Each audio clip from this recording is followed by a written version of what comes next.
الحمد لله وكفى وسلام على عباده الذين اصطفى أما بعد أعوذ بالله من الشيطان الرجيم بسم الله الرحمن الرحيم وأتموا الحج والعمرة لله سبحان ربك رب العزة عما يصفون وسلام على المرسلين والحمد لله رب العالمين اللهم صل على سيدنا محمد وعلى آل سيدنا محمد وبارك وسلم اللهم صل على سيدنا محمد وعلى آل سيدنا محمد وبارك وسلم اللهم صل على سيدنا محمد وعلى آل سيدنا محمد وبارك وسلم وأتم الحج والعمرة لله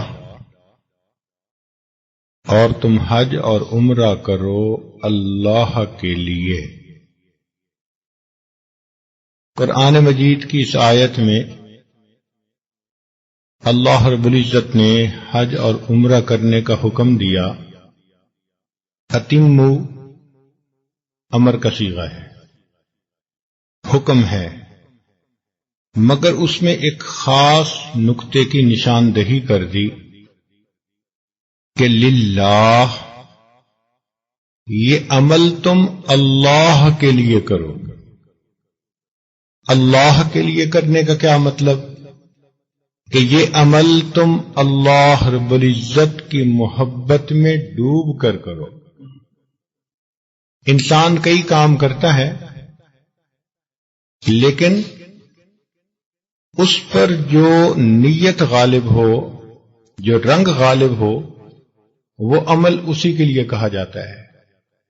مثال کے طور پر ایک آدمی اپنے بچوں کے لیے کوئی چیز لاتا ہے تو گو وہ سب مل کے کھا لیتے ہیں،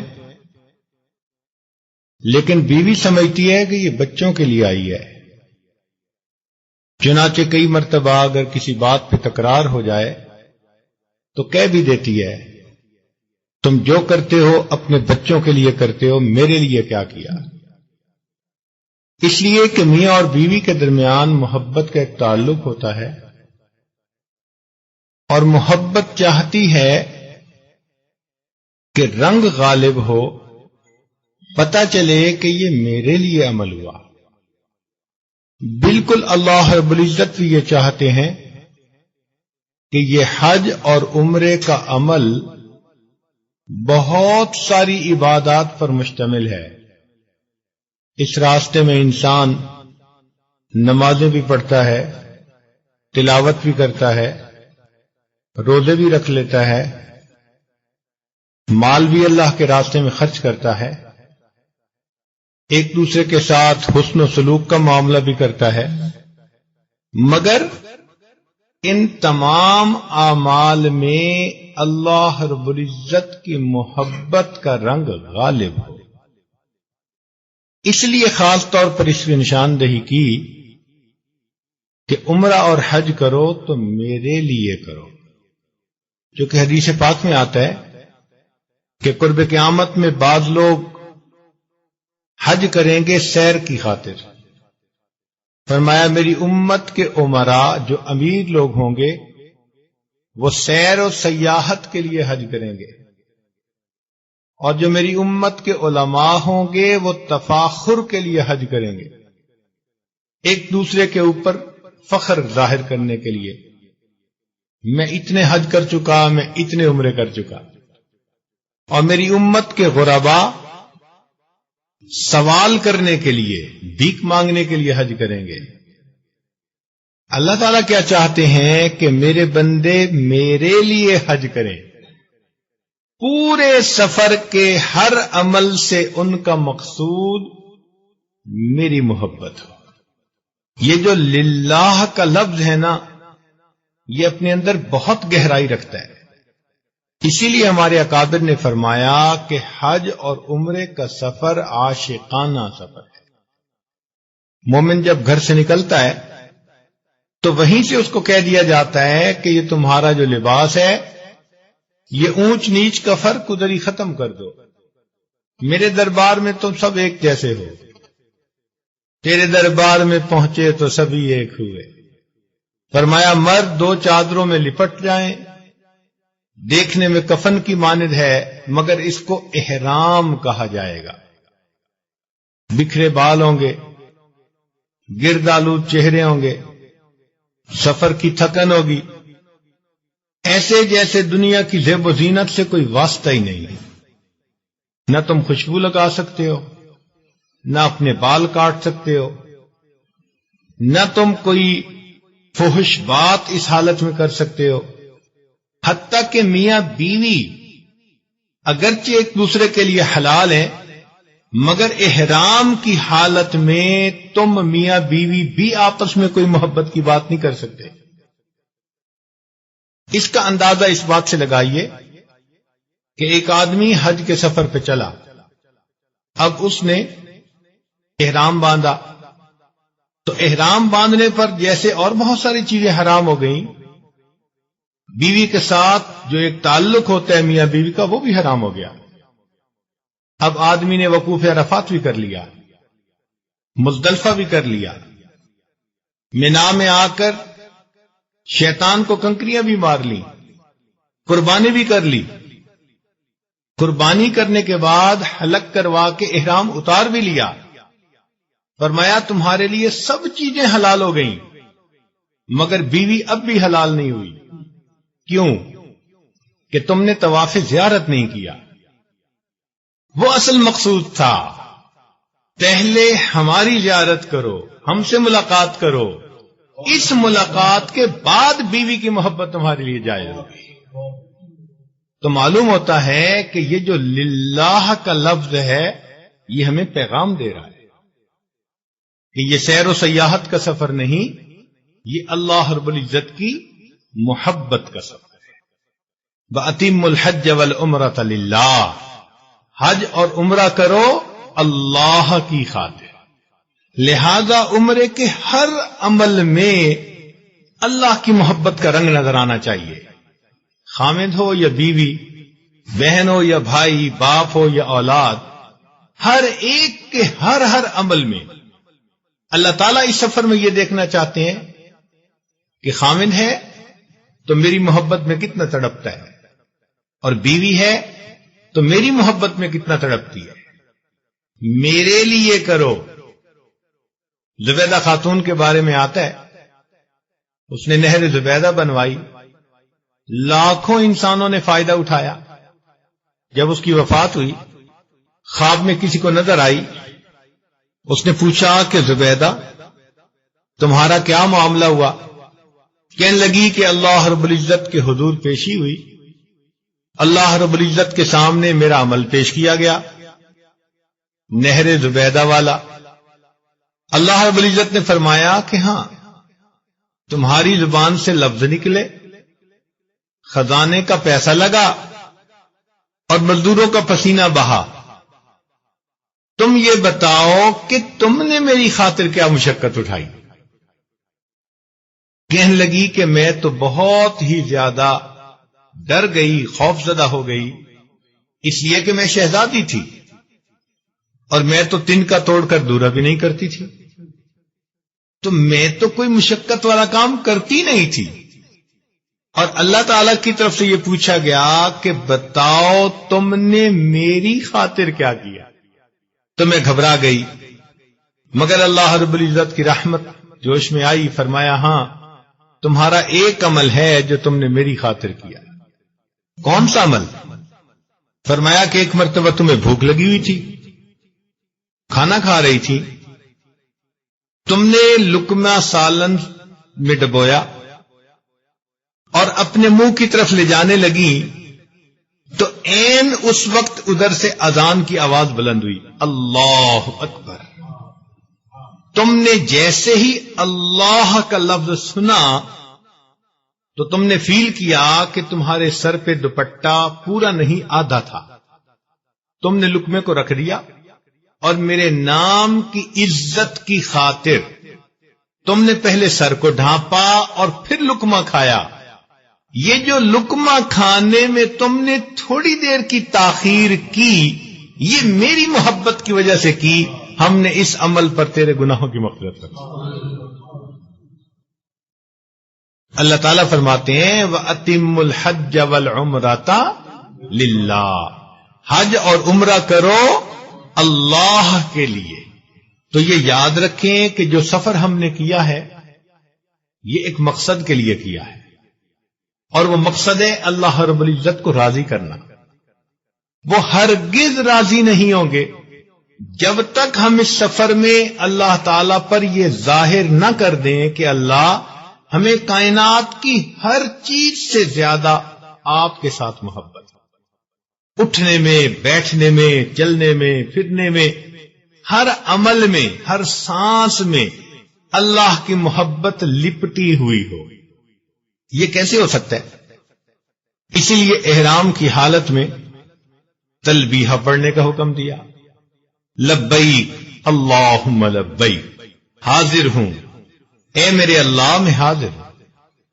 لبیک لا شریک لک لبیک، حاضر ہوں تیرے ساتھ کوئی شریک نہیں. ان الحمد والنعمت لک والملک. دیکھا، سب تعریفیں، سب نعمتیں، اور یہ ساری شاہی کس کے لیے؟ اللہ کے لیے. تو حاضر ہوں کا کیا مطلب ہے؟ اے پروردگار، ترکت اللات والعزى جميعا، سب لات و منات میں نے چھوڑ دیے. ہر وہ چیز جو مجھے اللہ سے غافل کر کے اپنی طرف متوجہ کرتی ہے وہ میرے لیے لات اور منات کی مانند ہے. یہ لات اور منات پتھر کے نہیں ہوتے، یہ بسا اوقات انسانی شکل میں بھی ہوتے ہیں. جب کسی کی محبت اللہ سے بڑھ جائے وہ تیرے لیے لات اور منات کی مانند ہے. تو یوں سوچو کہ ترکت اللات والعزى جميعا، میں نے لات اور عزا تمام کے تمام چھوڑ دیے. کذالک یفعل الرجل البصیر، ہر بصیرت رکھنے والے شخص کو ایسے ہی کرنا چاہیے. ہم جب نکلیں اپنے گھر سے تو گویا سب نفسانی بتوں کو ہم نے توڑا اور اللہ کی طرف رخ موڑا اور اسی کی محبت میں ڈوب کر نکلے. تو یہ تلبیہ اسی کا اقرار ہے. صحابہ رضی اللہ عنہم جب چلے نبی علیہ السلام کے ساتھ 10 ہجری میں، تو جب احرام باندھا تو تلبیہ پڑھ رہے تھے. حدیث پاک میں آتا ہے کہ جبرائیل علیہ السلام اترے اور نبی علیہ السلام کی خدمت میں عرض کیا کہ اے اللہ کے پیارے محبوب صلی اللہ علیہ وسلم، اللہ تعالیٰ فرماتے ہیں اپنے یاروں سے کہو تلبیہ کو اونچا پڑھیں. اس خاص پیغام کو دینے کے لیے اللہ نے اپنے پیغامبر کو بھیجا، پیغام پہنچانے والے کو.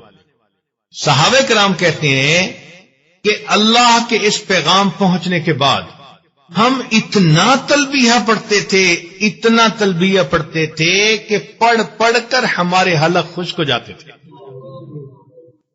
اور آج آوازیں نہیں نکلتی. پینے کو پانی کی جگہ جوس پیتے ہیں، کھانے کو جگہ ان کو روٹی کی بجائے چکن پیس چاہیے. مگر زبان اللہ کے ذکر سے اتنی عاجز بن گئی کہ تلبیہ اونچی آواز سے نہیں پڑھ پاتے. گھنٹوں گزر جاتے ہیں تلبیہ نہیں پڑھتے اور حالت احرام میں ہوتے ہیں. یہ کیسا عمرہ ہوا بھائی؟ ہمیں تو تلبیہ اتنا پڑھنا چاہیے کہ یوں سمجھیں کہ کروٹ کروٹ، اٹھتے اٹھ بیٹھتے، قدم قدم، ہر وقت تلبیہ پڑھیں اور اللہ کی محبت میں ڈوب کر تلبیہ پڑھیں. اس لیے فقہا نے لکھا ہے کہ جب انسان اونچائی پہ چڑھے تو چڑھنے سے پہلے تلبیہ پڑھے، جب نیچے اترے تو اترنے سے پہلے تلبیہ پڑھے، ہر تبدیلی حال کے اوپر تلبیہ پڑھے. حتیٰ کہ اگر کوئی دوست ملنے کے لیے آیا تو پہلے تلبیہ پڑھے، پھر دوست کو سلام کہہ کر ایک دوسرے کے ساتھ ملے. ہر عمل میں اللہ کی محبت پہلے. یہ سفر میں یہی سکھاتا ہے. تو کیا فرمایا وَأَتِمُّ الْحَجَّ وَالْعُمْرَةَ لِلَّهِ، حج اور عمرہ کرو اللہ کے لیے۔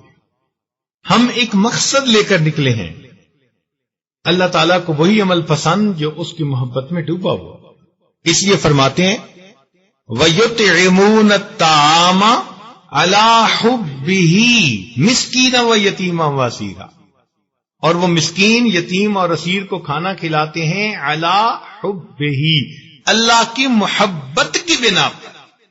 یہ مقصود ہے اصل۔ ایسا نہ ہو کہ قیامت کے دن ہم کہیں اللہ عمرے کا سفر کیا تھا، اللہ فرمائے تم نے میرے لیے کیا کیا تھا؟ بتاؤ تو صحیح، اس سفر میں تم نے میرے لیے کیا کیا؟ تو بھائی مقصود کو سامنے رکھیں، اس لیے اس سفر میں جتنی بھی مشقتیں آئیں ان کو خندہ پیشانی سے برداشت کریں۔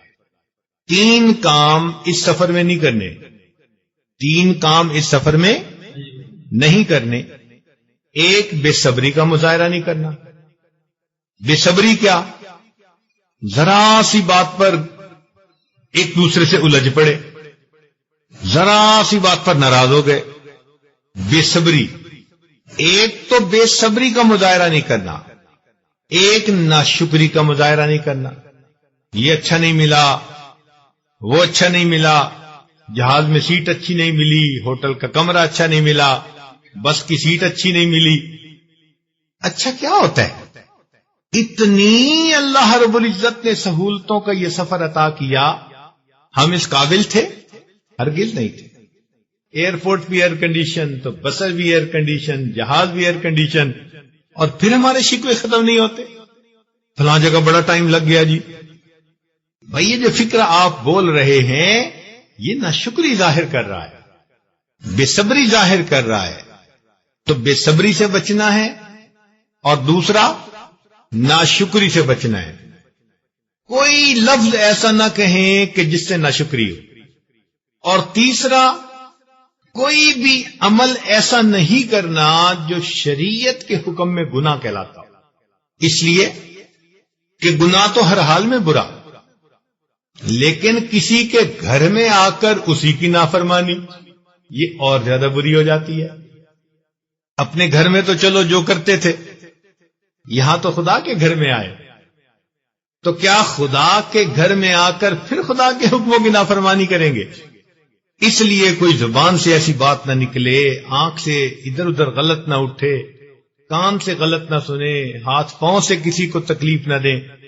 کوئی بھی کام جس کو شریعت نے گناہ کہا ہم اس کے مرتکب نہ ہوں۔ یہ 3 کام ہم نے ہرگز نہیں کرنے۔ اب ہم اس وقت احرام کی حالت میں ہیں اور عمرہ کرنے کا ارادہ ہے۔ ہم رات پہنچے تھے تو رات میں بھی یہ عمل کر سکتے تھے، مگر عورتیں بھی تھیں، بچے بھی تھے، ہم جیسے بوڑھے بھی تھے، تو اگر ہم رات ہی کو یہ عمل کرتے تو یہ گلے سے اتارنے والی بات ہوتی۔ ہر بندہ سوچ رہا ہوتا جی جلدی کرو جی جلدی کرو جی، نیند ستا رہی ہے۔ تو کیا ہم اتنا سفر کر کے اس لیے آئے تھے کہ 2 گھنٹے کے بجائے 1.25 گھنٹے میں عمرہ ہو جائے؟ نہیں، ہم تو مستقل ایک عبادت کرنے کے لیے آئے ہیں۔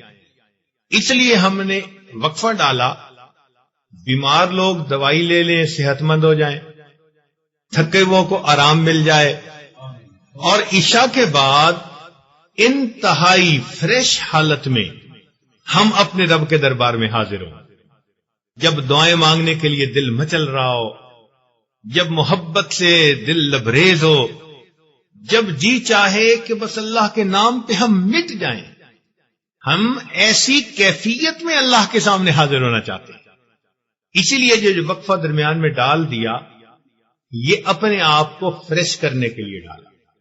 اب انشاءاللہ عشاء کی نماز کے بعد اندازاً 10 بجے، اس لیے کہ عشاء کے متصل بھی رش زیادہ ہو جاتا ہے، 10 سے لے کے رات 1 بجے تک یہ 3 گھنٹے ایسے ہیں کہ ہمارا اور دوستوں کا بہت عرصے کا تجربہ ہے کہ اس وقت میں عام طور پہ رش کم ہوتا ہے۔ تو بہرحال عشاء کے بعد انشاءاللہ ہم مسجد میں جائیں گے تو مسجد میں جا کر ہم نے 5 کام کرنے ہیں. ایک کام تو یہ کرنا ہے کہ ہم جیسے ہی مسجد حرام میں جائیں گے تلبیہ پڑھتے ہوئے جائیں گے. اچھا، تلبیہ کا مسئلہ سمجھ لے کہ احرام باندھتے وقت تلبیہ سے احرام شروع ہوتا ہے اور حجر اسود کے سامنے پہنچ کر جب استلام کرتے ہیں تو اس سے پہلے تلبیہ کا وقت ختم ہو جاتا ہے. وہ نعرہ تو اس وقت تھا جب آ رہے تھے ملنے کے لیے تو دیوانہ وار لبیک لبیک لبیک کہہ رہے تھے. جن لوگوں کو نہیں پتا ہوتا وہ بیچارے طواف میں بھی تلبیہ پڑھ رہے ہوتے، مسئلے کا جو پتہ نہیں ہے. تو اس لیے تلبیہ اس وقت میں پڑھ لیں. عورتیں ہمیشہ آہستہ پڑھیں اور مرد ہمیشہ اونچا پڑھیں. اونچے سے یہ مراد نہیں ہے کہ نعرے مارتے پھریں، بلکہ اونچے سے مراد یہ کہ بس ذرا جہر ہو، مگر محبت سے، جیسے بندہ کوئی بات کہہ رہا ہوتا ہے وہ دل سے یہ بات نکل رہی ہو. تو جب ہم مسجد حرام میں داخل ہوں گے تو اللہ تعالی کی عظمت کو دل میں رکھیں گے. دیکھیں، ایک آدمی کسی وزیر کے دفتر میں داخل ہوتا ہے نا تو دل کی کیفیت بدلی ہوتی ہے، طبیعت ذرا محتاط ہوتی ہے. اور کسی وزیر اعلیٰ کے دفتر میں جائے تو اور زیادہ ایک ہیبت سی ہوتی ہے. اور کسی بڑے بادشاہ کی دربار میں چلا جائے تو اور زیادہ ذرا محتاط ہوتا ہے، خوفزدہ ہوتا ہے. اللہ تعالیٰ قرآن مجید میں فرماتے ہیں اولئک ما کان لہم ان یدخلوها الا خائفین. ان لوگوں کو چاہیے تھا کہ یہ مسجد حرام میں داخل نہ ہوتے مگر اس کیفیت میں کہ ان کے دل اللہ کی عظمت سے ہیبت زدہ ہوتے. تو اس لیے داخل ہوتے ہوئے یہ کیفیت سامنے رہے. جب گھر میں قدم رکھ لیا تو پھر ہم نے اعتکاف کی نیت بھی کر لینی ہے. عربی کی نیت نہ آتی ہو تو اپنی دل میں نیت کر لے. نیت تو دل کا عمل ہوتا ہے کہ میں جب تک اس مسجد میں ہوں میں اعتکاف کی نیت کرتا ہوں. یہ نفلی اعتکاف ہوگا. یہ مرد بھی کر سکتا ہے، یہ عورتیں بھی کر سکتی ہیں. ہمارے ہاں دستور یہ ہے کہ جب کوئی مہمان آتا ہے تو چاہتے ہیں کہ مہمان نے جو بات کہی پوری کر دیں. جی گھر آ کے کی ہے اس نے، جی وہ گھر آیا تھا یہ کہنے کے لیے تو میں نے بات مان لی. تو ہمارے ہاں ایک عام دستور ہے. اللہ رب العزت بھی مہمان نوازی فرماتے ہیں. فرمایا کہ جب تم آؤ گے اور میرے گھر پر تمہاری پہلی نظر پڑے گی تو پہلی نظر پر تم جو دعا مانگو گے ہم تمہاری اس دعا کو قبول کر لیں گے. سبحان اللہ. اب اس کی تفصیل علماء نے لکھی کہ پہلی نظر سے کیا مراد. تو مومن کو چاہیے کہ جب حج کے عمرہ کے لیے جائے یا حج کے لیے بیت اللہ شریف کی طرف تو نظریں جھکائے رکھے. اس لیے کہ چلتے چلتے اچانک نظر اٹھ گئی، دیکھ بھی لیا، نظر ہٹ بھی گئی تو پہلی نظر تو پڑ گئی. تو ہم کیوں بے دھیانی میں ایسا معاملہ کریں. تو نگاہیں نیچی رہیں، ادب سے چلتے جائیں. چلتے چلتے جب مطاف میں پہنچے جہاں طواف کرتے ہیں اس کو مطاف کہتے ہیں. بیت اللہ کے گرد جہاں گھومتے ہیں اس جگہ طواف کرتے ہیں اور اس جگہ کو مطاف کہا جاتا ہے. اب اس مطاف میں جب پہنچ جائیں گے نا، باہر کا لیول اونچا ہے اور بیت اللہ شریف نیچے کی جگہ پر ہے، نچان کی جگہ پر ہے. تو آپ کو کئی ساری سیڑھیاں نیچے اترنا پڑے گا وقفے وقفے سے. تو اس کا طریقہ یہ ہے کہ جماعت میں ہم چلیں گے تو بس نگاہیں نیچیوں اور چلتے جائیں چلتے جائیں چلتے جائیں. جہاں جا کر ہم رکیں گے تو آپ سمجھ لیں کہ اب یہاں پر ہم بیت اللہ کے سامنے.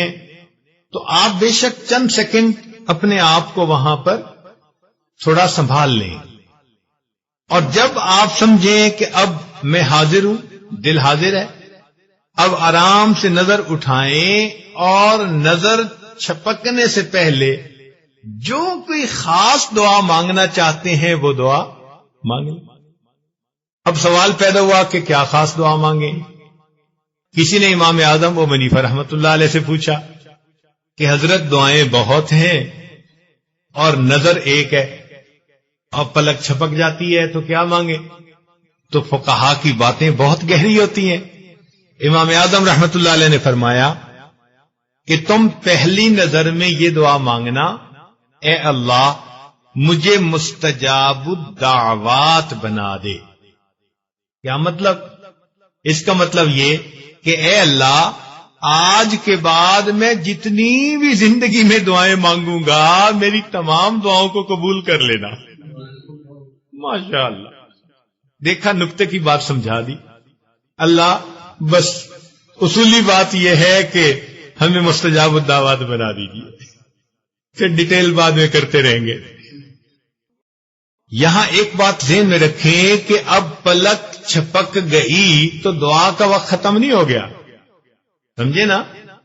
ہاں، وہ جو قبولیت کی بات تھی نا کہ پہلی نظر میں دعا، وہ ڈیوریشن ختم ہو گئی، مگر ایک اور ٹیکنیکل بات عرض کر دیں کہ دعا پھر بھی مانگتے رہیں۔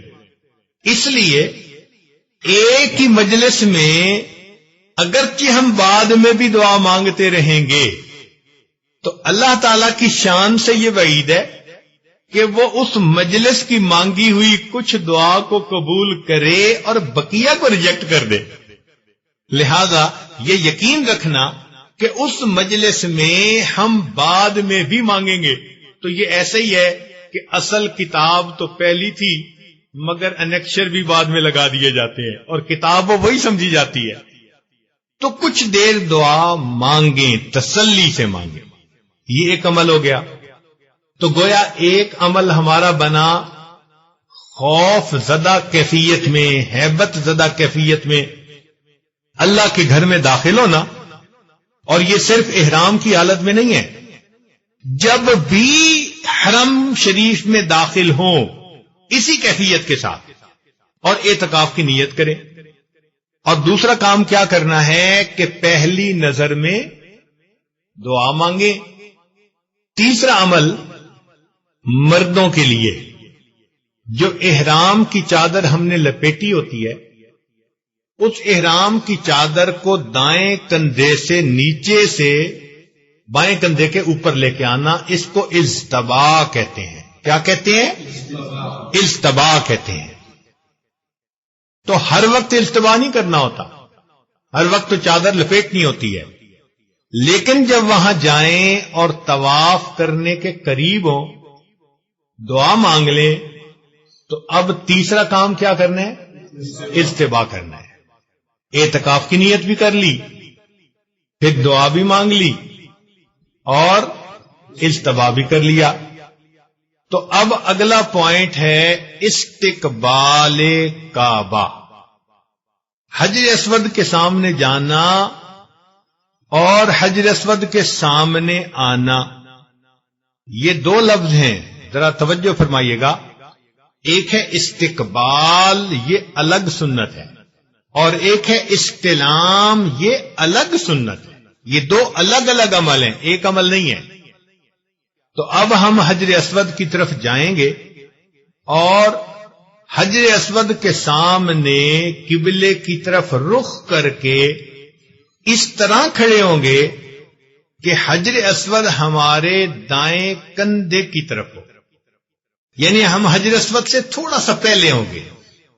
یہ اس کے سامنے آ کر جب ہم کھڑے ہو گئے اور دل میں نیت کر لی کہ اب ہم نویت العمرۃ للہ تعالی، میں عمرے کی نیت کرتا ہوں، یا نویت ان اطوف، میں طواف کی نیت کرتا ہوں، تو اس وقت ہم طواف کی نیت کر لیں گے سامنے آ کر۔ بات سمجھ آ گئی؟ اور پھر تحریمہ جیسے باندھتے ہیں نا، یعنی نماز میں جیسے کانوں کی لو تک ہاتھ اٹھا کے اللہ اکبر پڑھتے ہیں، تو ہم نے یہاں پر کانوں کی لو تک ہاتھ اٹھا کر پڑھنا ہے بسم اللہ اللہ اکبر وللہ الحمد۔ یہ تین چیزیں، بسم اللہ اللہ اکبر وللہ الحمد، یہ ہمارا استقبال مکمل ہو گیا۔ کیا مکمل ہو گیا؟ استقبال مکمل. جب استقبال مکمل ہو گیا، اب ہم ایک قدم اٹھا کر حجر اسود کے سامنے آ جائیں گے. دائیں طرف قدم اٹھائیں گے نا ایک، تو ہم حجر اسود کے سامنے آ گئے. جب سامنے آئیں گے تو اب ہمیں حجر اسود کا استلام کرنا ہے، سلام کرنا ہے. اگر تو حجر اسود قریب ہو تو پھر ہم نے حجر اسود کے اوپر دونوں ہاتھ رکھ کر سائیڈوں پہ اس کو بوسہ دینا ہے. لیکن اگر رش ہو جیسا کہ ہوتا ہے اور ہم دور ہیں تو اگر لاٹھی ہو تو لاٹھی لگا سکتے ہیں، لیکن وہ بھی نہیں تو دور سے ہاتھ کا اشارہ ہی کر سکتے ہیں. جیسے چھوٹے بچے کو دور سے فلائنگ کس دی جاتی ہے، ایسے ہاتھ کا اشارہ کر کے اس کو کس کرتے ہیں. استلام کا انگلش میں ترجمہ فلائنگ کس ہے. تو بس ہم دور سے یوں سمجھیں کہ ہم حجر اسود کو فلائنگ کس دے رہے ہیں. حدیث پاک میں آتا ہے کہ حجر اسود دنیا میں اللہ رب العزت کا داہنا ہاتھ ہے. یمین اللہ فی الارض، دنیا میں اللہ کا دایاں ہاتھ ہے. تو جیسے آپ جاتے ہیں اپنے والد کو ملے، بڑے کو ملے تو ہاتھ کو بوسہ دیتے ہیں. ایگزیکٹ یہی سمجھیں، ہم جب استلام کرتے ہیں ہم گویا پروردگار کے اس داہنے ہاتھ کے اوپر اپنے امیجنیشن میں بوسہ دے. اب کس محبت سے بوسہ دینا چاہیے بھائی، یہ آپ خود اندازہ لگا لیجیے. اس کو استلام کہتے ہیں. تو یہ دو الگ الگ عمل، یعنی استقبال الگ عمل ہوا اور استلام الگ عمل ہوا.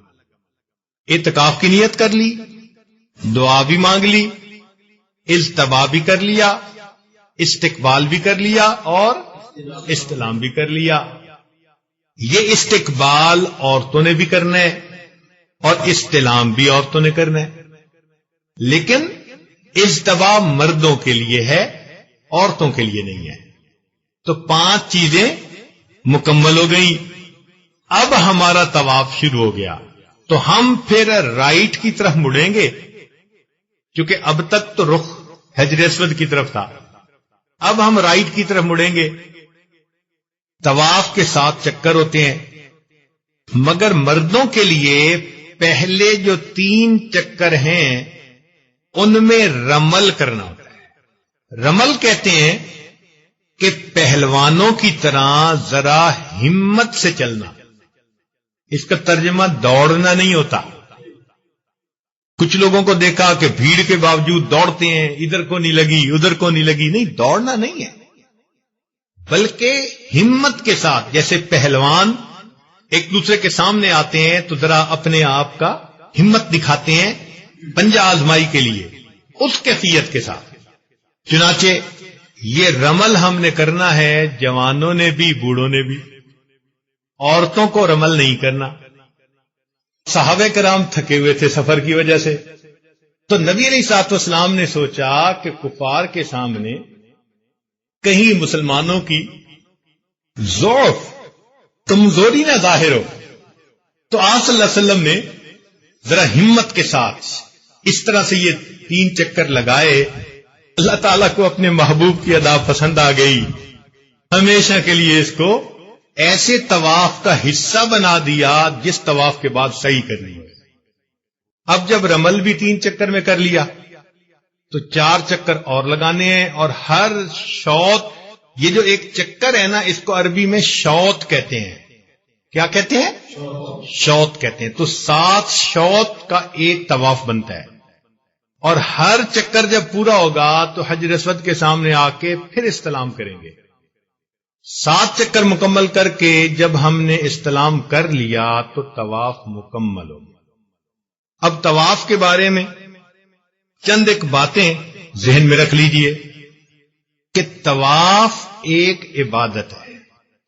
جیسے نماز عبادت ہے تو نماز میں انسان اپنی آنکھوں، اپنی نظروں کو ادھر ادھر نہیں بھٹکا سکتا کہ کھڑے نماز میں اور دائیں بھی دیکھ رہے ہیں بائیں بھی دیکھ رہے ہیں. نہیں، اسی طرح طواف کے دوران بھی نگاہیں نیچی رہیں، بیت اللہ شریف کی طرف نہیں دیکھنا. طواف میں نہ بیت اللہ شریف کی طرف رخ ہونا چاہیے، نہ طواف میں بیت اللہ شریف کی طرف پشت ہونی چاہیے، بلکہ اگر آپ چل رہے ہیں اور پیچھے سے ریلا آیا اور آپ نے 2-3 قدم اس طرح چل لیے کہ جس میں آپ کا رخ بیت اللہ، سینہ بیت اللہ کی طرف تھا، تو وہ 3 قدم طواف میں شمار نہیں کیے جائیں گے۔ اب اس کا ایک حل ہے، یا تو پیچھے لوٹیں 3-4 قدم اور وہاں سے پھر صحیح رخ سے چلیں، تو یہ پیچ لگ جائے گا، جوڑ لگ جائے گا۔ اور اگر ایسا نہیں کر سکتے اور آگے جا رہے ہیں تو آپ پھر اس شوط کو گنے ہی نہ، ایک چکر اور زیادہ لگا لیں، پھر جا کے چکر مکمل ہوں گے۔ ہاں اگر کوئی کھڑا ہو گیا طواف میں ایک جگہ اور کھڑی حالت میں اس کا فرض کرو اگر سینہ بھی ہو گیا پھر اس نے رخ بدل لیا تو طواف خراب نہیں ہوتا، اس سے چلنا نہیں ہے، چلتی حالت میں ایسا نہ ہو۔ اب مسئلہ یہ بھی حل ہو گیا کہ جب ہم استلام کریں گے تو اس وقت تو پھر سینہ بیت اللہ کی طرف ہو جاتا ہے، لیکن چونکہ اس وقت ہم چل تو نہیں نہ رہے ہوتے، اس لیے اگر استلام کر کے پھر رخ موڑ کے پھر چل لیا تو ہمارے طواف پہ کوئی فرق نہیں پڑا۔ بات سمجھ آ گئی؟ اور ایک مسئلہ یہ بھی ذہن میں رکھیں کہ لوگوں کو چونکہ مسئلے کا اتنا پتہ نہیں ہوتا، کئی لوگوں کو دیکھا میاں بیوی طواف کر رہے ہیں تو بیوی نے خاوند کے کندھے پہ ہاتھ رکھا ہوا ہے یا خاوند نے بیوی کے کندھے پہ ہاتھ رکھا ہوا ہے یا ہاتھ پکڑا ہوا ہے۔ طواف عبادت ہے، جیسے نماز میاں بیوی ایک دوسرے کا ہاتھ پکڑ کے پڑھ نہیں سکتے، نماز نہیں ہوگی۔ اسی طرح طواف کے دوران ایک دوسرے کا ہاتھ پکڑنا، جسم کو ہاتھ لگانا، چاہے کپڑا ہی کیوں نہ ہو، اس سے بچنا چاہیے۔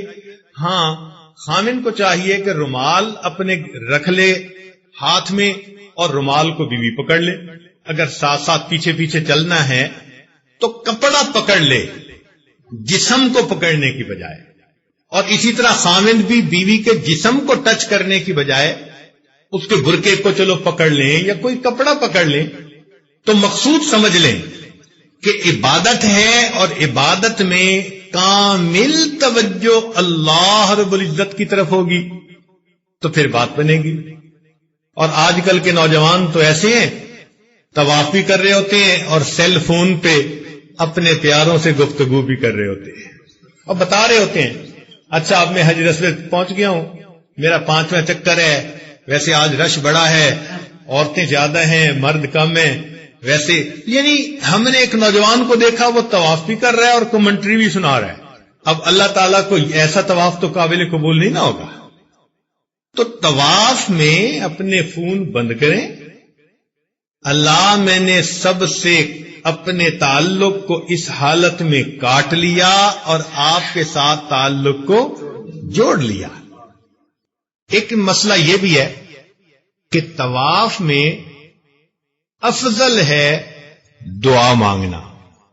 افضل کیا ہے؟ دعا مانگنا۔ جن لوگوں کو پتہ نہیں ہوتا وہ کلمے کا ورد کر رہے ہوتے ہیں اور کئی تو قرآن مجید کی تلاوت بھی کر رہے ہوتے ہیں۔ بھئی قرآن مجید کی تلاوت بھی بڑی اعلیٰ عبادت ہے، کلمہ افضل الذکر ہے، مگر جب مانگنے کا وقت ہو تو پھر مانگنا زیادہ اہم ہوا کرتا ہے۔ اس لیے طواف میں اگر تو کتابیں دیکھ کے پڑھنے کی عادت ہے تو پڑھ لیجئے، ورنہ سچی بات تو یہ ہے کہ کتاب دل پڑھیے اور دل پہ جو دعائیں لکھی ہوئی ہیں نا وہ اللہ سے مانگیے، وہ اللہ سے مانگیے۔ عربی میں ہونا ضروری نہیں ہے، اپنی اپنی زبان میں مانگیے۔ اب سوال یہ پیدا ہوتا ہے کہ جی کیا دعائیں مانگے؟ تو ایک اصول یاد رکھیے کہ موقع کے مطابق اگر کوئی بات کی جائے نا تو وہ سونے کی ڈلی کی مانند ہوتی ہے، اور کئی دفعہ موقع کے مناسب کوئی بات کر دی جائے تو دوسرا بندہ اس کو جلدی مان لیتا ہے۔ اسی طرح دفتر میں جو کلرک حضرات ہوتے ہیں وہ اپنے افسروں کے موڈ کو دیکھتے ہیں، اور جب ذرا اچھا موڈ ہوتا ہے تو فائل آگے پیش کرتے ہیں کہ اب اس پر سائن ہو جائیں گے، اور گھروں میں بیویاں اپنے خاوندوں کے موڈ دیکھتی رہتی ہیں، جب ذرا دیکھتی ہیں کہ ذرا خوشگوار موڈ ہے اب وہ اپنی ذہن میں رکھی ہوئی بات پیش کرتی ہیں، اچھا مجھے تو یہ کام بھی تھا، اور ان کی باتیں مان لی جاتی ہیں۔ تو بر موقع کی ہوئی بات جس طرح بندے مان لیتے ہیں تو اگر برموقع بات اللہ کے سامنے پیش کی جائے تو اللہ بھی قبول فرما لیتے ہیں۔ اب اس کی دلیل قرآن مجید میں سے سنیے، قرآن عظیم الشان۔ بی بی مریم بے موسم کے پھل کھا رہی ہیں، حضرت زکریا علیہ السلام سالوں دعائیں مانگتے رہے، اللہ اولاد دے، بیٹا دے، بیٹا دے، بیٹا دے، مگر قبولیت کے آثار ظاہر نہیں ہو رہے۔ مریم کو بے موسم کے پھل کھاتے دیکھا تو پوچھا، یا مریم انا لک ھذا، یہ بے موسم کے پھل کہاں سے ملے؟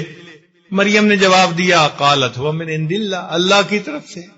جب اس نے کہا اللہ کی طرف سے ہے تو اس موقع پر ہنالک دعا زکریا ربا، زکریا علیہ السلام نے اپنے رب سے دعا مانگی، رب ھب لی من لدنک ذریۃ طیبہ، اے اللہ اگر آپ مریم کو بے موسم کا پھل عطا کر سکتے ہیں، میں بھی بوڑھا ہوں، مجھے اس بڑھاپے میں بھی اولاد جیسی نعمت بے موسم کا پھل اللہ مجھے بھی عطا کر دیتے ہیں۔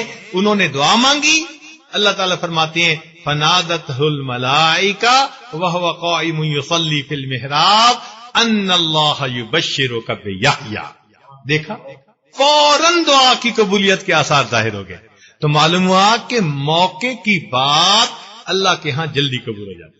اس لیے جو یہ مسنون دعائیں ہیں نا نبی علیہ الصلوۃ والسلام نے مانگی ہیں، ان کا حسن یہی ہے، ان کی خوبصورتی یہی ہے کہ اللہ کے محبوب صلی اللہ علیہ وسلم نے موقع کی مناسبت کی دعائیں مانگی۔ مثلا شکل دیکھی تو دعا مانگی، اے اللہ جیسے تو نے میری شکل کو اچھا بنا دیا، اللہ میرے اخلاق کو بھی اچھا بنا دے، تو دعا جلدی قبول ہوتی ہے۔ اس لیے مسنون دعاؤں کی بہت پابندی کرنی چاہیے۔ اب ہمیں کیا پتا کہ اس موقع پہ کیا دعائیں مانگنی ہے؟ سب سے پہلے تو ہم اپنے لیے ہدایت مانگے نا، اپنے لیے، والدین کے لیے، اولاد کے لیے، عزیز اقارب کے لیے، پوری امت کے لیے۔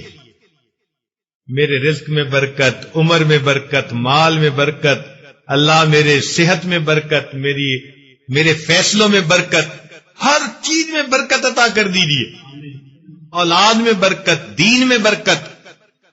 اللہ ہمیں نفس کی خباثتوں سے امن دے دیجیے، شیطان کے ہلاکت خیز حملوں سے امن دے دیجیے، حاسدوں کے حسد سے امن دے دیجیے، دشمنوں کی دشمنی سے امن دے دیجیے، دوستی کے رنگ میں دشمنی کرنے والوں سے بھی امن دے دیجیے، اور اے اللہ دنیا کے ہر خوف سے امن دے دیجیے۔ میرے مولا ہمیں قیامت کے دن جہنم کی آگ سے بھی امن عطا فرما دے۔ اے اللہ ہم آئے تو آپ ہی کی خاطر یہ عمل کرنے ہیں، اگر کوئی کمی بیشی رہ بھی گئی تو معاف کر کے اس عمرے کو فقط اپنے محبت کے لیے، اپنے لیے اس کو بنا لیجئے۔ ایسا نہ ہو کہ ہمارا یہ آنا سفر بیکار نہ گزرے۔ اے مولا بڑی دور سے آیا ہوں، اے اللہ بڑی دور سے آیا ہوں اور بڑی دیر سے آیا ہوں، بڑی دور سے آیا ہوں اور بڑی دیر سے آیا ہوں۔ مولا آپ کو منانے کے لیے، آپ کو پانے کے لیے آیا ہوں۔ اپنے عمرے کے عمل کی قبولیت کی اللہ سے دعا مانگیں۔ آپ اس طواف کے اندر جتنا بھی مانگیں گی تو یقیناً اللہ رب العزت کی طرف سے رحمتیں ہوں گی اور اللہ تعالیٰ آپ پر اپنی خصوصی رحمتیں عطا فرمائیں گے۔ ایک مسئلہ یہ بھی ہے، محرم بندے کو چاہیے کہ وہ جب تک احرام اتر نہ جائے اس وقت تک بیت اللہ شریف کے ساتھ نہ لپٹے۔ احرام والے بندے کو وہاں نہیں جانا چاہیے، لوگ بھی خوشبو لگا کے کھڑے ہوتے ہیں اور بیت اللہ کی دیوار پر بھی خوشبو لگائی ہوئی ہوتی ہے، تو اس لیے حالت احرام میں کوئی چلا گیا اور اگر خوشبو لگ گئی تو لینے کے دینے پڑ جائیں گے۔ اس لیے محرم کو، محرم کہتے ہیں احرام کی حالت میں جو ہو، تو محرم بندے کو چاہیے کہ وہ جب تک احرام اتر نہ جائے اس وقت تک بیت اللہ شریف کے ساتھ نہ لپٹے۔ اگر احرام اتار لیا، اب ماشاءاللہ جتنا موقع ملے۔ ہمارے بڑے بوڑھوں کو گھڑیوں کی قیمت کا پتہ ہوتا ہے، لیکن قبولیت دعا کے مقامات کا پتہ نہیں ہوتا۔ اتنی یعنی لا علمی اور جہالت کا وقت آ گیا کہ ایک بڑے میاں سے پوچھا کہ آپ نے عمرہ کر لیا؟ کہنے لگا ہاں میں نے کوٹھے کے 7 چکر تو لگا لیے۔ کوٹھا سے مراد بیت اللہ، یعنی بیت اللہ کے 7 چکر لگا کر وہ سمجھا کہ میرا عمرہ مکمل ہو گیا، نہ سعی کی نہ کچھ اور کیا، اور بال بھی کٹوا لیے، کپڑے بھی پہن لیے۔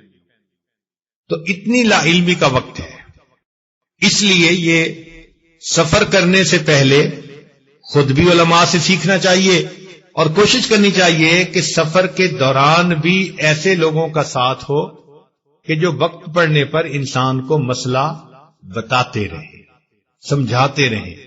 دیکھیں نا، کام تو ہم نے کیا اور مکمل نہ کیا تو پھر ہمارا اتنا مال پیسہ وقت قربان کرنے کا فائدہ کیا ہوا؟ تو یہ چیز ہمیشہ ذہن میں رکھیں کہ مسائل کو سامنے رکھیں، خود بھی پڑھیں اور علماء سے پوچھتے بھی رہیں۔ اچھا، یہ تو ہو گیا طواف۔ اب عمرے میں کیا کرنا ہوتا ہے؟ 2 رکعت نفل پڑھ لیے، مقام ابراہیم پہ دعا کر لی۔ مقام ابراہیم سے مراد یہ نہیں کہ جہاں وہ پتھر ہے جہاں ابراہیم علیہ السلام کھڑے ہو کر انہوں نے کعبے کی تعمیر کی، بالکل اس کے ساتھ وہ نفل پڑھنا، یہ نہیں ہے۔ جیسے بعض لوگ ساتھ نفل پڑھنے کے شوق میں طواف والوں کے لیے مصیبت کر دیتے ہیں، راستہ روک لیتے ہیں، مشکل ہو جاتی ہے، خود بھی پریشان ہوتے ہیں اور دوسروں کے لیے بھی پریشانی کا سبب بنتے ہیں۔ بلکہ اس کی سیدھ میں پیچھے چلے جائیں اور پرسکون ہو کے 2 رکعت نفل پڑھیں۔ اس کے بعد پھر زمزم پینا ہوتا ہے۔ پہلے زمزم ایک کنویں کی شکل میں تھا، اور شروع میں تو اس میں سے خود ڈول بھر کے نکالتے تھے اور پیتے تھے۔ حضرت مولانا احمد علی لاہوری رحمۃ اللہ علیہ جب آئے تو یہ مقام ابراہیم اس وقت ایک جگہ پر فکس نہیں تھا، یہ اٹھا کے پتھر کبھی ادھر رکھ دیتے تھے کبھی ادھر رکھ دیتے تھے۔ درمیان میں جب بارش کا طوفان آیا تو بارش کا طوفان اتنا تھا کہ سیلاب کی شکل میں، تو یہ پتھر اس کے ساتھ لڑکتا لڑکتا اجیاد پہنچ گیا محلے میں۔ پھر وہاں سے اس کو اٹھا کے لائے تو اس کے بعد سے پھر اس کو ایک جگہ پر فکس کر دیا گیا۔ پھر لوگوں سے اس کی ڈر تھا کہ کہیں اس کو نقصان نہ پہنچائیں، کیونکہ اشراف کے ساتھ اشرار بھی آ جاتے ہیں عقیدے کے مخالف، اس لیے پھر اس کے اوپر انہوں نے شیشے کا ایک، یعنی چاروں طرف جو ہے ایک جگہ بنا دی تاکہ دور سے دیکھنے والے دیکھ سکیں، اس کو ہاتھ نہ لگا سکیں۔ مگر پہلے یہ کھلا ملتا تھا۔ تو مولانا احمد علی لاہوری رحمۃ اللہ علیہ کو مرتبہ تشریف لائے تو انہوں نے زمزم پینا تھا، تو انہوں نے کیا کیا کہ وہ یہ پتھر کو اٹھا کر لے گئے زمزم کے پاس، اور ڈول پانی کا نکال کر انہوں نے پاؤں کے نشان میں ڈالا، اور اس پاؤں کے نشان سے وہ پانی پینے لگے۔ یہ بڑوں کی باتیں ہیں جن کو محبت ہوتی ہے اکابر کے ساتھ۔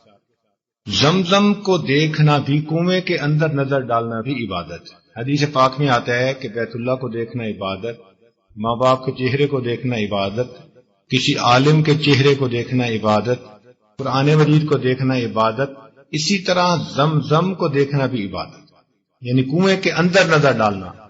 اب آج کوئی آدمی وہاں جا ہی نہیں سکتا، اس لیے کہ اس کو کور کر دیا گیا، تو نیت کر لینے سے ثواب مل جائے گا کہ اگر ہمیں قدرت ہوتی تو ہم زمزم میں ضرور دیکھتے۔ تو جہاں بھی اس وقت زمزم کا انتظام ہے، آپ وہاں قبلہ رخ ہو کر اس کو پی لیں، اور وہیں کھڑے ہو کر آپ اگر دعا مانگ لیں گے تو انشاءاللہ وہ جو قبولیت دعا والی برکت ہے وہ اللہ تعالی ہمیں بھی عطا فرما دیں گے۔ نبی علیہ الصلوۃ والسلام نے فرمایا کہ زمزم کو جس نیت سے پیا جائے، یہ اسی نیت پر کے مطابق بندے کو بدلہ دیتا ہے۔ مثلا بھوکا بندہ بھی اس کو پی لے تو بھوک اتر جاتی ہے، پیاسا پی لے تو پیاس اتر جاتی ہے۔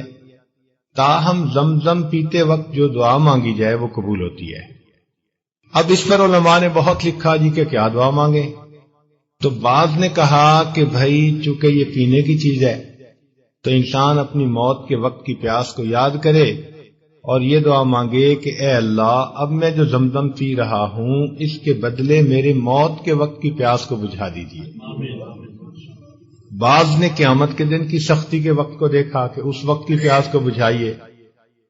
جو عقل معاد رکھنے والے لوگ تھے انہوں نے نکتہ نکالا. انہوں نے فرمایا کہ دیکھو بھئی یہ پینے کی چیز ہے اور علم کے گھونٹ بھی بندہ بھرتا ہے، تو پیتے ہوئے دعا مانگے کہ اے اللہ مجھے بھی علم کے دریا، علم کے سمندر عطا فرما دی. گھونٹ بھر رہا ہوں، ہر گھونٹ کے بدلے میرے سینے میں علم کا دریا بہا دیجئے، ہر قطرے کے بدلے میرے اوپر علم کا ایک باب کھول دیجئے، اپنی معرفت عطا فرما دیجئے. تو یہ بہرحال چاہنے والوں نے کہا کہ بھائی ہے تو پینا ہی نا، ہم زمزم پی رہے ہیں اور کچھ لوگ دنیا کے سرخ رنگ کا پانی پی لیتے ہیں، ان کو دنیا کا نشہ چڑھ جاتا ہے، تو ہم یہ پانی پیتے ہوئے دعا مانگتے ہیں کہ اللہ ہم جو یہ زمزم پی رہے ہیں ہمیں ہر قطرے کے بدلے اپنی محبت کا شربت کا گھونٹ پلا دیجیے، شراب الفت پلا دیجیے اس کے بدلے میں ہمیں. تو زمزم پیتے ہوئے اللہ تعالی کی محبت کی مشروب جو ہے اس سے ضرور مانگا کریں، ضرور مانگا کریں. اس لیے نبی علیہ السلام اس کو پیتے بھی تھے. جو بچ جاتا اس کو اپنے سر پر ڈالتے حصول برکت کے لیے، چہرے پہ ڈالتے حصول برکت کے لیے، بس اوقات سینے پہ بھی ڈالتے تھے حصول برکت کے لیے. تو یہ واقعی اللہ رب العزت کی ایک بڑی نعمت ہے جو اللہ تعالی نے اس امت کو عطا فرمائی. چنانچہ زمزم کو پینا چاہیے نہایت ذوق شوق ادب کے ساتھ. زمزم کے بارے میں یہ باتیں اپنی جگہ. ایک بات نبی علیہ السلام نے فرمائی کہ مومن زمزم کو سیر ہو کر پیتا ہے اور منافق زمزم کو تھوڑا پیتا ہے.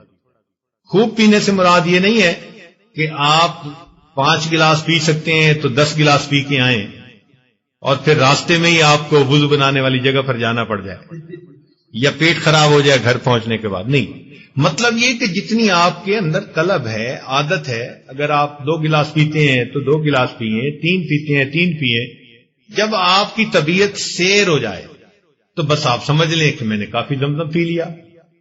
مگر کوشش کریں کہ اپنے کمروں میں بھی بجائے دوسرے مشروب پینے کے زمزم کے کین نیچے سے خرید کے رکھ لیں فریج میں، اور کھانے کے دوران اور آگے پیچھے زمزم ہی پیا کریں.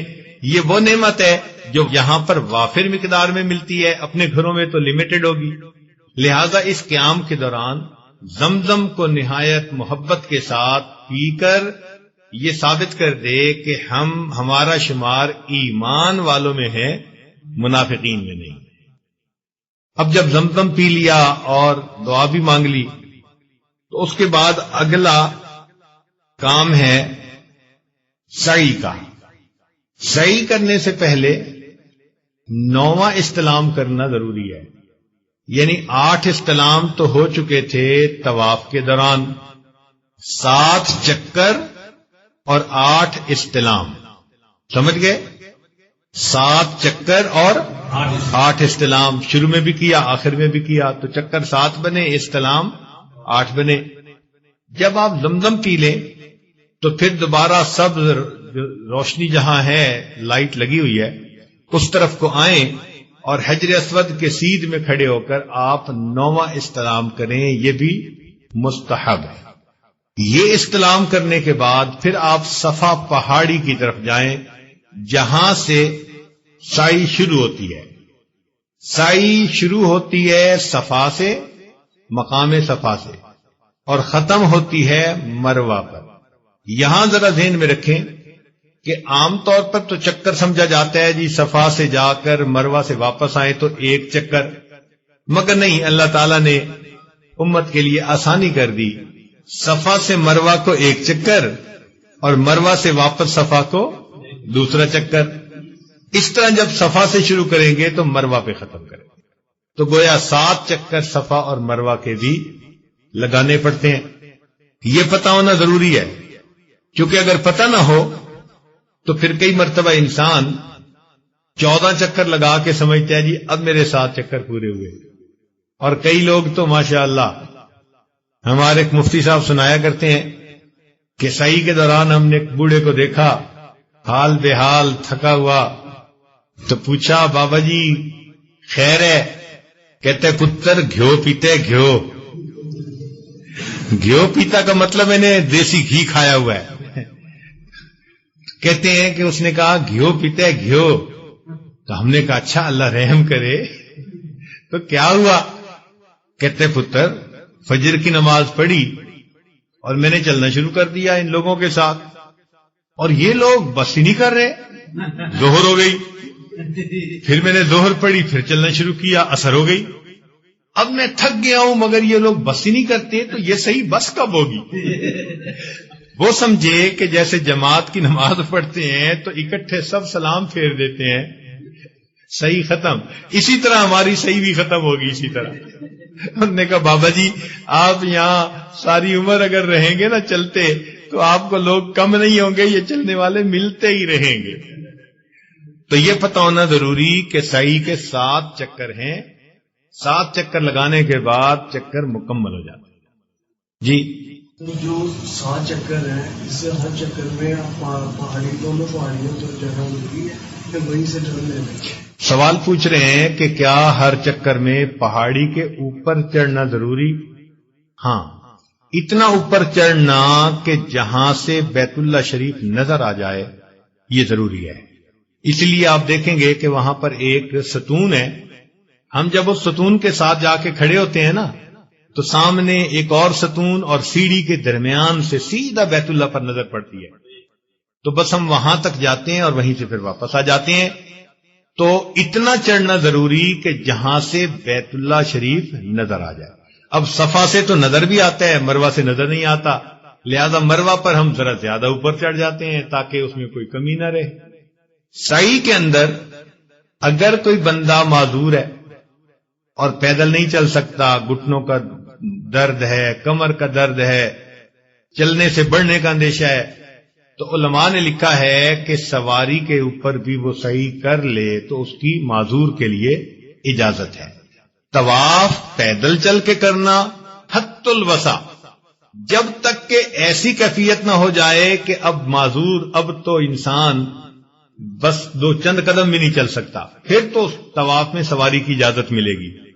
تو طواف میں ذرا سختی ہے اور سعی میں نسبتاً زیادہ گنجائش ہے۔ ہاں اگر کوئی مقامی بندہ ہو یا قیام لمبا ہو تو علماء نے کہا کہ 7 چکر ایک دن لگانے بھی ضروری نہیں، بلکہ اگر چند چکر ایک دن لگا دیے پھر چند چکر دوسرے دن، تو اس طرح بھی اس نے 7 چکر مکمل کر لیے تو اس کی سعی مکمل ہو گئی۔ سعی میں اگر وقفہ درمیان میں آ جائے تو علماء نے اس کو جائز قرار دیا۔ سعی کے اندر گنجائش زیادہ ہے، اور طواف میں بھی 7 چکروں میں سے 4 چکر کا پے در پے ہونا وہ ضروری ہے۔ مثلا ایک آدمی طواف شروع کیا، 2 چکر کے بعد اس کو بیٹھنا پڑ گیا، اب وقفہ پڑ گیا، تو اب وہ چکر کو پہلے 2 چکر ختم، اب نئے سرے سے طواف کی نیت کر لی۔ لیکن اگر 4 چکر لگا چکا تھا، چونکہ اکثر حصہ ہو گیا، اب اگر تھوڑی دیر رک بھی جائے تو اسی کے اوپر بنا کرتے ہوئے مزید چکر مکمل کر لے تو وہ مکمل ہو جائیں گے۔ اب رہ گئی بات کہ ہم سعی میں دعائیں کیا مانگیں، تو بھئی کتابوں میں بہت ساری دعائیں منقول ہیں، ان دعاؤں کے مضامین یاد کر لیں۔ جن لوگوں کو عبارت یاد ہو سکتی ہے وہ تو بہت ہی اعلیٰ بات ہے، اور جن کو عربی عبارت یاد نہیں ہو سکتی اس کا مضمون تو یاد ہو سکتا ہے نا، مفہوم، تو مضمون مفہوم ذہن میں رکھ کے اس کو اپنے الفاظ میں مانگ لیں۔ یعنی دل کی تڑپ، دل کی چاہت سے اگر دعائیں نکل رہی ہوں، الفاظ اپنے ہی صحیح، بلکہ میں تو کہتا ہوں کہ الفاظ کے بغیر بھی اگر دعا مانگے گا اللہ اس کو بھی قبول کر لے گا۔ میرا مالک میری سن رہا ہے فغاں، جانتا ہے وہ خاموشیوں کی زبان۔ تو خاموشی بھی ایک زبان ہے نا۔ دل، دعا جو ہے وہ اصل میں دل سے نکلتی ہے، زبان سے اس کا اظہار ہوتا ہے۔ دل سے جو بات نکلتی ہے اثر رکھتی ہے، پر نہیں طاقت پرواز مگر رکھتی ہے۔ تو اس لیے کوشش یہ کریں کہ ان جگہوں پر دعائیں پڑھنے کی بجائے دعائیں مانگیں۔ اب کئی لوگ ایسے بھی دعائیں پڑھتے ہیں کہ ان کو مفہوم کو پتہ ہی نہیں ہوتا ہم مانگ کیا رہے ہیں. تو اصل مقصود جو ہے نا امن یجیب المضطر اذا دعا، اس اضطرار کی کنڈیشن میں جب بندہ دعا مانگے گا پھر اللہ کے ہاں دعا قبول ہوگی. حجاج بن یوسف ایک شخص تھا اس امت میں جو بہت سخت طبیعت رکھتا تھا اور جو اس کے دل میں بات آتی تھی وہ کر دیتا تھا. ایک دفعہ وہ طواف کر رہا تھا تو اس نے دیکھا کہ مطاف کے اندر ایک اندھا بیٹھا دعا مانگ رہا ہے، اللہ میری آنکھوں کو بینا کر دے، مجھے روشنی عطا کر دے. وہ حجاج اس کے قریب سے جب گزرنے لگا تو اس نے اس کو پاؤں کی ٹھوکر مار کے کہا اندھے تجھے پتہ ہے میں کون ہوں؟ تو وہ بیچارہ حیران ہو گیا کہ یہ کون ہے.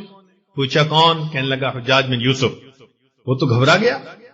تو حجاج بن یوسف نے کہا کہ دیکھ میں طواف کر رہا ہوں اور میرے چند چکر باقی ہیں، میرے طواف مکمل کرنے تک اگر تیری آنکھیں ٹھیک نہ ہوئی نا میں نے تجھے قتل کروا دینا. اور ساتھ ایک سپاہی بھی متعین کر دیا کہ اندھا بھاگنے نہ پائے. خود طواف کرنے لگ گیا. اب تو جی اندھے کا حال ہی عجیب. دعا مانگتا تھا اللہ پہلے تو میں بینائی کا سوال کرتا تھا اب تو زندگی کا سوال. ایسی تڑپ کے اس اندھے نے دعا مانگی کہ اس کے طواف ختم کرنے سے پہلے اللہ نے بینائی عطا فرما دی.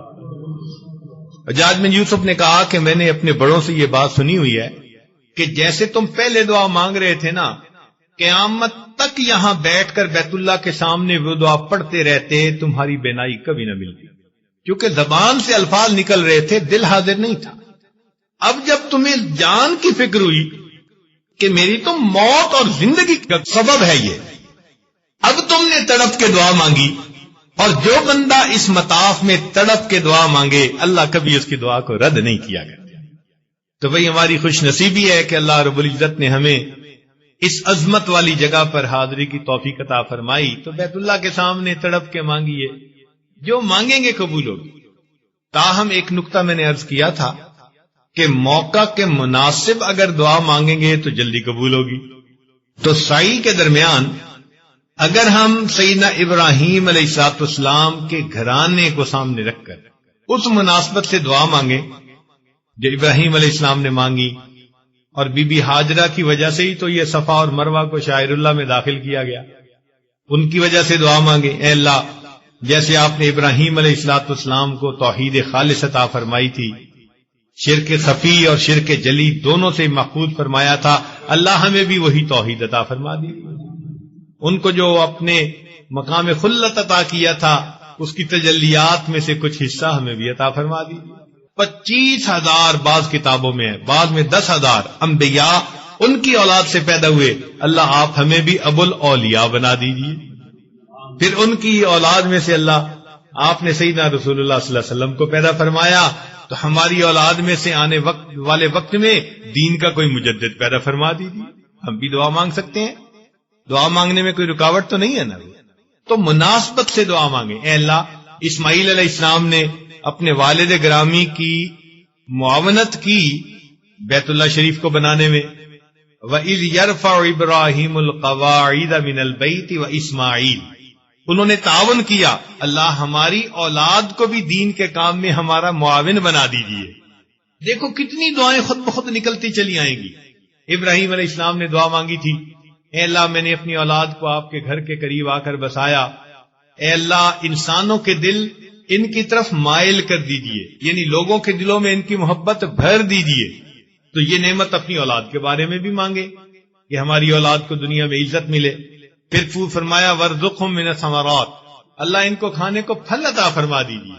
ہم بھی اپنی اولاد کے لیے مانگے اے اللہ ہماری آنے والی اولادوں کو بھی حلال طیب پاکیزہ رزق دیجئے، ان کو کھانے کو پھل عطا فرما دیجئے. لِيُقِيمُوا الصَّلَاةَ، تاکہ یہ نمازیں پڑھیں. اے اللہ ہماری اولاد کو بھی اپنے لیے عبادت گزار بنا دیجئے. لَعَلَّهُمْ يَشْكُرُونَ، اے اللہ ہماری اولادوں کو بھی اپنے شکر گزار بندوں میں شامل. تو دیکھیے ایک دعاؤں کا مضمون کھلتا چلا جائے گا آپ کے سامنے، اور چونکہ موقع کی مناسبت ہوگی تو اس لیے بے اولاد عورتیں جو ہیں وہ دعا مانگیں اے اللہ آپ نے ہاجرہ صابرہ کو اسماعیل علیہ السلام جیسا بیٹا عطا کیا، اور آپ کو ماں کا تڑپنا اتنا پسند آیا کہ آپ نے پانی کا چشمہ جاری کر دیا، اللہ ہمیں بھی یہ بیٹے والی نعمت عطا فرما دیجیے۔ تو یہ جو دعائیں مانگیں گے نا آپ، اس میں آپ کو کتاب دل پڑھنے کی ضرورت ہے، کوئی ظاہر کی کتاب پڑھنے کی ضرورت نہیں ہے۔ بس آپ صحیح کا چکر لگاتے جائیں، کتاب دل پڑھتے جائیں اور دعائیں مانگتے جائیں، اور پھر خود بخود آپ دیکھیں گے کہ آپ پر کیفیت طاری ہوگی۔ یاد رکھیں، جس ماں کا بیٹا گم ہو جائے اس کو رلانے کے لیے مرثیہ پڑھنے کی ضرورت نہیں پیش آتی، وہ تو خود روتی ہے، اس کے دل کو غم ہی ایسا ہوتا ہے، کھانا کھاتے بھی رو رہی ہوتی ہے، باتیں کرتے اور سنتے بھی رو رہی ہوتی ہے، اس کا جگر گوشہ جو اس سے دور ہوتا ہے۔ تو جب دل کی لگی ہو اور بندے کو یہ احساس ہو کہ اللہ آپ نے مجھے اپنے گھر کی یہ نعمت عطا فرما دی، معلوم نہیں زندگی میں پھر موقع ملے گا یا نہیں ملے گا، اور میرے سر پہ تو گناہوں کے اتنے بڑے بڑے گٹھڑ ہیں جو میں بخشوانے کے لیے آیا ہوں۔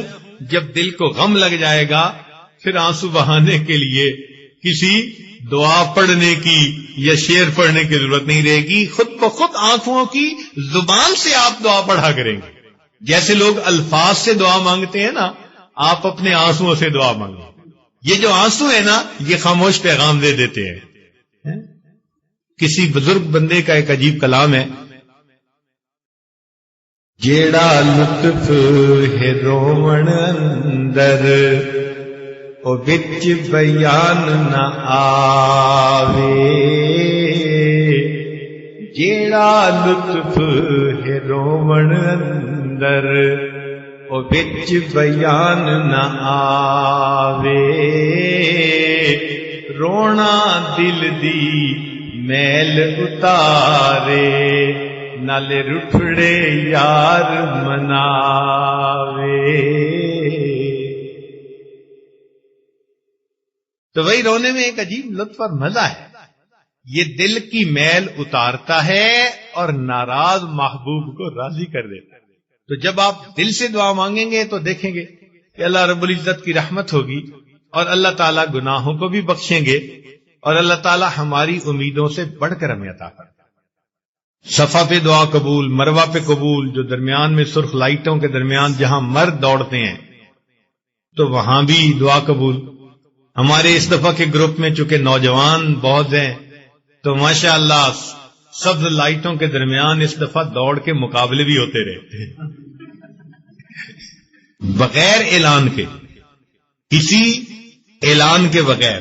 جب وہاں پہنچتے تھے تو ماشاءاللہ گرم خون، جوان خون تھا، تو ماشاءاللہ پھر سبقت ہوتی تھی، وہاں بھی دعا قبول۔ تو یہ قبولیت دعا کے مقامات ہیں۔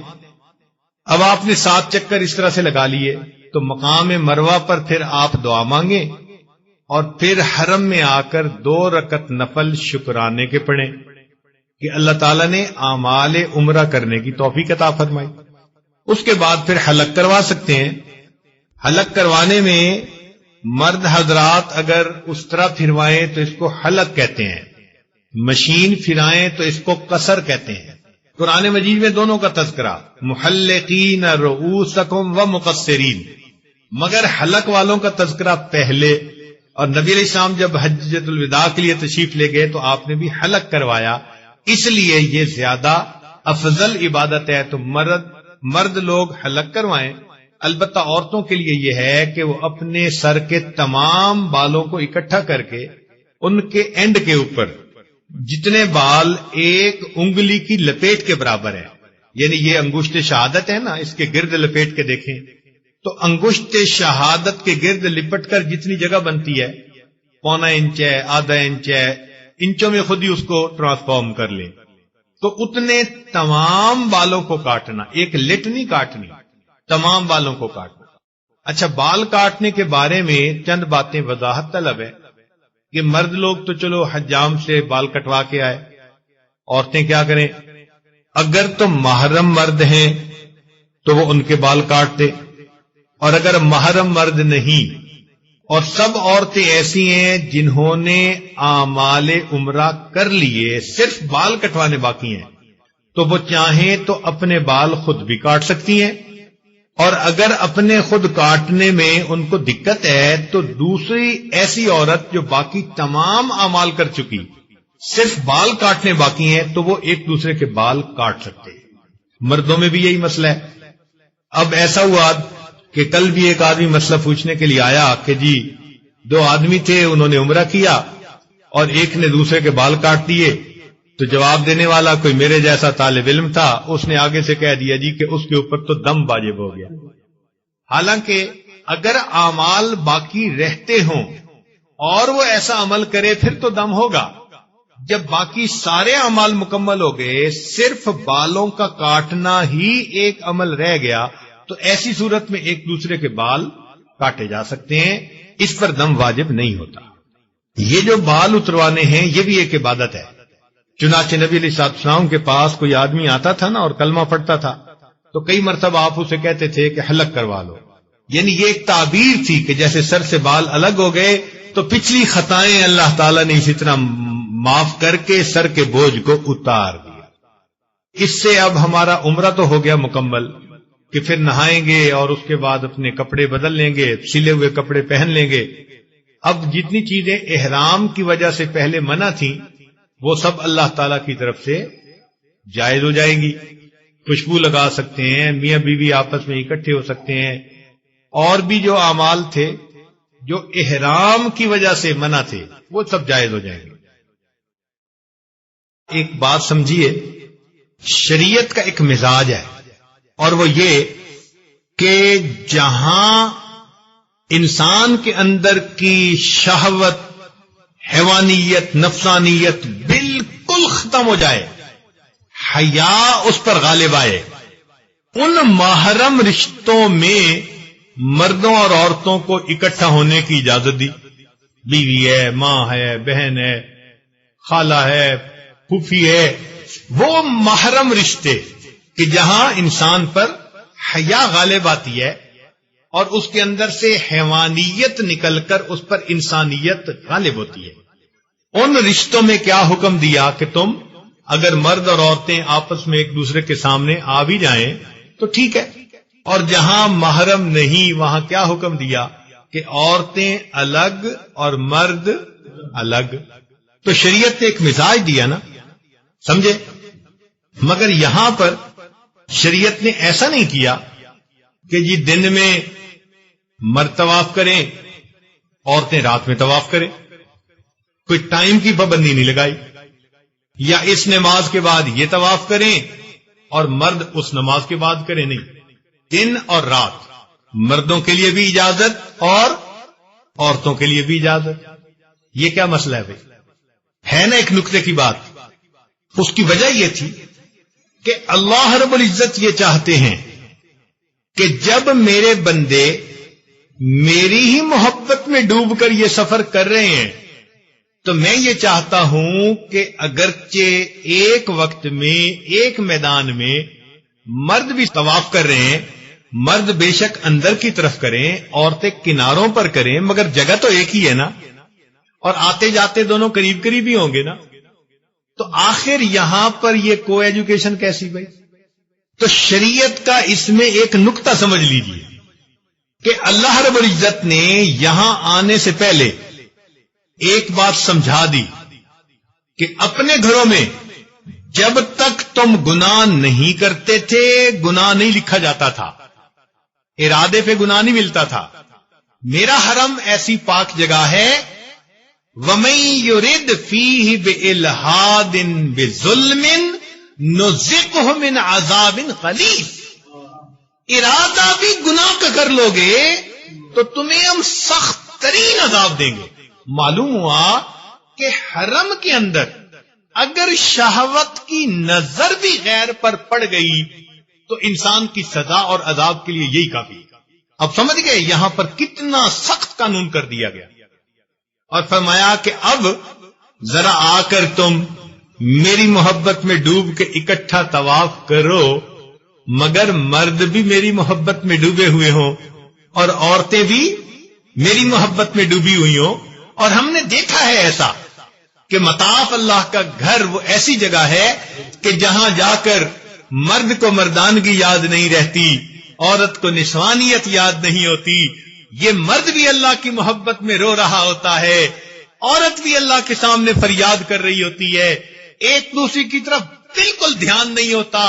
یہ وہ منظر ہے جو اللہ تعالیٰ اپنے فرشتوں کو دکھانا چاہتے ہیں کہ تم کہتے تھے یہ جائیں گے فساد مچائیں گے، ذرا میرے بندوں کو دیکھو، جوانیاں بھی ہیں، موقع بھی ہے، مگر ایک دوسرے کی طرف آنکھ بھی نہیں اٹھا رہے، وہ بھی میری محبت میں رو رہا ہے، یہ بھی میری محبت میں آہیں بھر رہی ہے، ذرا دیکھو یہ میرے بندے ہیں۔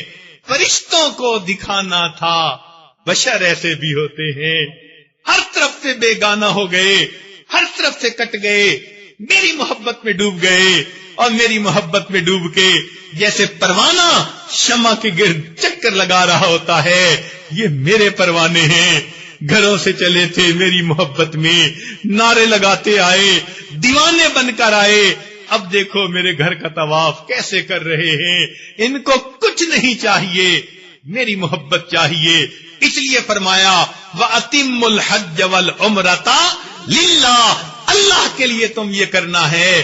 جب اس طرح طواف کرے گا تو پھر ایسا طواف بندے کی بخشش کا سبب بن جائے گا۔ لوگوں، دنیا میں واشنگ مشینیں آپ نے دیکھی ہیں، میلے کپڑے آتے ہیں واشنگ مشینوں میں ڈالتے ہیں، چکر دے کے میل دور کر کے نکال دیے جاتے ہیں، یہ اللہ کی بنائی ہوئی واشنگ مشین ہے۔ میرے بندو، اپنے میلے دلوں کو لے کر آ چکے ہو، یہ واشنگ مشین ہے، آؤ طواف کرو ذرا ان شرائط کے ساتھ، طواف کرو ذرا اس محبت کے ساتھ، تم 7 چکر لگاؤ گے، ہم دل کی میل کو دھو کر دلوں کو صاف کر کے تمہیں باہر نکال دیں گے۔ اللہ تعالی ہمیں اتنا محبت میں ڈوب کر عمرہ کرنے کی توفیق عطا فرمائے۔ اللہ تعالی ہمارے اس عمل کو قبول کر لے۔ وآخر دعوانا ان الحمد للہ رب العالمین۔ دعا مانگیں۔ سبحان ربی العلی وہاب اللہم صلی علی سیدنا محمد وعلی آل سیدنا محمد۔ ربنا ظلمنا انفسنا وان لم تغفر لنا وترحمنا لنکونن من الخاسرین۔ اے میرے مولا، ہمارے سفر کو قبول کر لے۔ اللہ، ہمارے دل میلے ہیں، دلوں پر گناہوں کے داغ ہیں، اے اللہ ہم دھلنے کے لیے آئے ہیں، ہم آپ کو منانے کے لیے آئے ہیں۔ میرے مولا، ہمارے اس سفر کو قبول کر لیجئے، اور اے اللہ ہم سے راضی ہو جائیے، اور ہمیں صحیح آداب کے ساتھ عمرہ کرنے کی توفیق عطا فرما دیجئے۔ اللہ، جن دوست احباب نے، مردوں عورتوں نے دعاؤں کے لیے کہا، اللہ سب کی دل کی نیک مرادیں پوری فرما لیجئے۔ صلی اللہ تعالی علی حبیبہ سیدنا محمد وآلہ واصحابہ اجمعین برحمتک یا ارحم الراحمین۔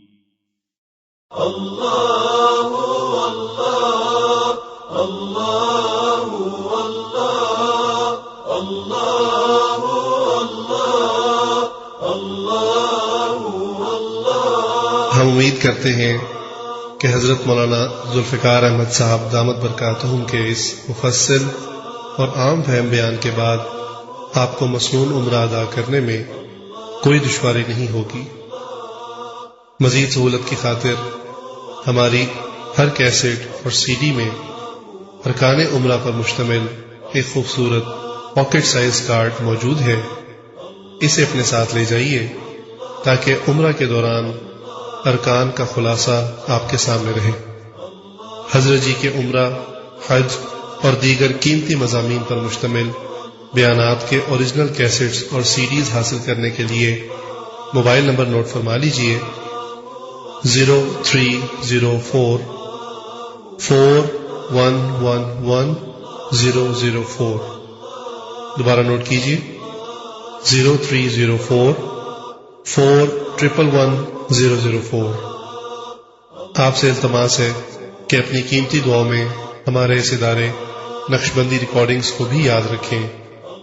دعا ہے کہ اللہ تعالی ہم سب کو حرمین شریفین کی بار بار زیارت نصیب فرمائے، آمین۔ ادارہ نقشبندی ریکارڈنگز۔ لبیک لبیک لبیک لبیک لا شریک لک